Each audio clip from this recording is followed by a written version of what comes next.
नैतिक कहानियों की श्रृंखला में आज सुने एक कहानी बीता हुआ कल। बुद्ध भगवान एक गांव में उपदेश दे रहे थे। उन्होंने कहा कि हर किसी को धरती माता की तरह सहनशील तथा क्षमाशील होना चाहिए। क्रोध ऐसी आग है जिसमें क्रोध करने वाला दूसरों को जलाएगा तथा खुद भी जल जाएगा। सभा में सभी शांति से बुद्ध की वाणी सुन रहे थे, लेकिन वहां स्वभाव से ही अति क्रोधी एक ऐसा व्यक्ति भी बैठा हुआ था जिसे ये सारी बातें बेतुकी लग रही थी। वह कुछ देर तो सुनता रहा, फिर अचानक ही आग बबूला होकर बोलने लगा, तुम पाखंडी हो, बड़ी बड़ी बातें करना तुम्हारा यही काम है। तुम लोगों को भ्रमित कर रहे हो। तुम्हारी ये बातें आज के समय में कोई मायने नहीं रखती। ऐसे कई कटु वचनों को सुनकर भी बुद्ध शांत रहे। उसकी बातों से ना वो दुखी हुए, ना कोई प्रतिक्रिया की। यह देखकर वह व्यक्ति और भी क्रोधित हो गया और उसने वहां थूक कर वहां से चला गया। अगले दिन जब उस व्यक्ति का क्रोध शांत हुआ तो उसे अपने बुरे व्यवहार के कारण पछतावे की आग में जलने लगा और वह उन्हें ढूंढते हुए उसी स्थान पर पहुंचा। पर बुद्ध कहाँ मिलते। वह तो अपने शिष्यों के साथ पास वाले एक अन्य गांव में निकल चुके थे।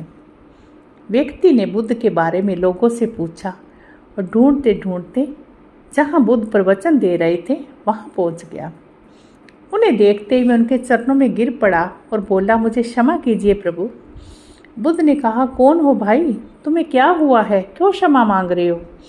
उसने कहा, क्या आप भूल गए, मैं वही हूँ जिसने कल आपके साथ बहुत बुरा व्यवहार किया।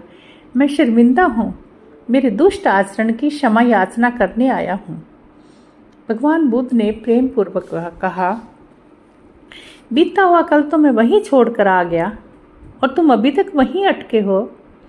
तुम्हें अपनी गलती का आभास हो गया, तुमने पश्चाताप कर लिया, तुम निर्मल हो चुके हो। अब तुम आज में प्रवेश करो। बुरी बातें, बुरी घटनाएं याद करते रहने से वर्तमान और भविष्य दोनों बिगड़ते हैं।